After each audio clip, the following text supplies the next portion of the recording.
Il existe 5 baptêmes, le baptême dans l'eau, le baptême dans le Saint-Esprit, le baptême dans le feu qui ne s'éteint point, le baptême dans le ministère de quelqu'un d'autre. Revenons sur chaque baptême. 1. Le baptême dans l'eau est pour la repentance. C'est un signe visible aux yeux des hommes qu'on est mort et enterré avec Christ.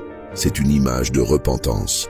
Car la repentance, c'est décider de mourir par rapport au monde, par rapport à la chair, par rapport au diable, pour ressusciter et vivre pour Christ. Quand on se fait baptiser et qu'on ne se repent pas, en continuant à vivre comme dans le passé, on n'a rien fait de spécial. On a seulement nagé. On s'est simplement mouillé. 2. Le baptême du Saint-Esprit est aussi appelé le baptême dans le Saint-Esprit, c'est-à-dire c'est le baptême dans le corps de Christ.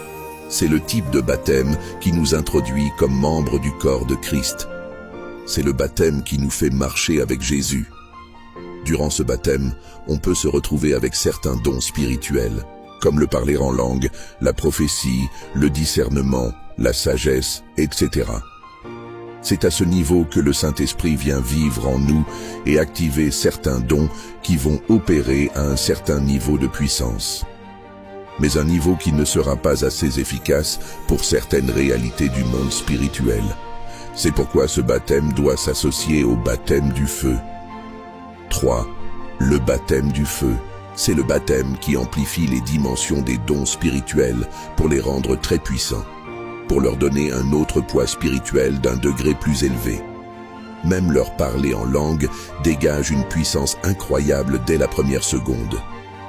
Leur foi est un don percutant, les guérisons sont miraculeuses.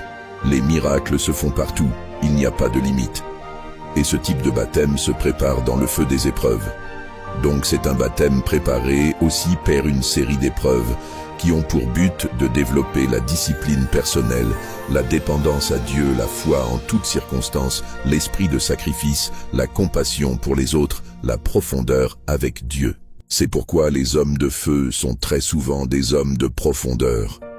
Parce qu'il y a quelque chose qui a précédé cette réalité de profondeur. 4. Le baptême dans le feu qui ne s'éteint point. C'est là qu'on jettera pour l'éternité tous ceux qui ne vont pas obéir à la voie du salut, à l'Évangile. C'est-à-dire tous ceux qui n'auront pas Jésus dans leur vie, et aussi tous ceux qui vont tourner le dos à Jésus pour suivre le diable et le monde de perdition. Il est grand temps pour ces personnes de se repentir, car l'enfer est une réalité éternelle, impossible à s'en sortir après le jugement dernier. 5. Le baptême dans le ministère de quelqu'un d'autre. Jésus est allé vers Jean pour être baptisé dans les eaux de son ministère. Jean avait le Jourdain comme territoire et comme lieu de mission. Et prophétiquement, c'est au niveau du Jourdain que la manne avait cessé de tomber quand Josué et les sacrificateurs avaient mis leurs pieds dedans. C'est pourquoi c'est au Jourdain que la mission de Jean-Baptiste avait cessé, quand les pieds de Jésus, le Josué, avaient été dans les eaux du Jourdain. Jean étant l'image des sacrificateurs portant l'arche. Le baptême de Jésus dans le ministère de Jean a permis au ciel de s'ouvrir au-dessus de son propre ministère, qui était encore non remarquable. Parce qu'à l'âge de 12 ans, il était en mesure d'épater les docteurs de la loi, mais ce n'était pas suffisant. Il lui fallait autre chose de plus pour que ces mots soient accompagnés de l'invisible, la colombe. C'est après que le ciel pouvait le présenter au monde, comme étant quelqu'un qui venait de voir une autre facette de lui et de son ministère être activé. En allant se faire baptiser chez un autre homme de Dieu était un acte d'humilité. C'est pourquoi se plonger dans le ministère d'un père, d'un aîné, d'un supérieur ou de quelqu'un qui a quelque chose que vous n'avez pas encore est un acte d'humilité. Parce que vous pouvez avoir quelque chose et ne pas avoir autre chose. Et cette autre chose, pour qu'elle soit active, elle a besoin du ministère d'un autre. Et pour reconnaître cela, il faut de l'humilité. Sachez que si vous n'avez pas l'humilité dans le ministère, vous serez humilié dans le même ministère. Parce qu'il y a des dimensions que vous ne verrez jamais en activité, car certaines dimensions exigent que le ciel vous présente, et le ciel attend votre attitude d'humilité. Se faire baptiser dans le ministère de quelqu'un d'autre, c'est se plonger dans ses enseignements. C'est se plonger et se mouiller des paroles et des révélations de son ministère, pour en sortir différent. Il y a des hommes de Dieu capables d'activer vos propres dimensions. Vous leur devez de l'humilité et de la reconnaissance. Jésus reconnaissait qui était Jean, c'est pourquoi il a insisté qu'il le baptise. Comment voir le ciel s'ouvrir au-dessus de votre ministère? 1.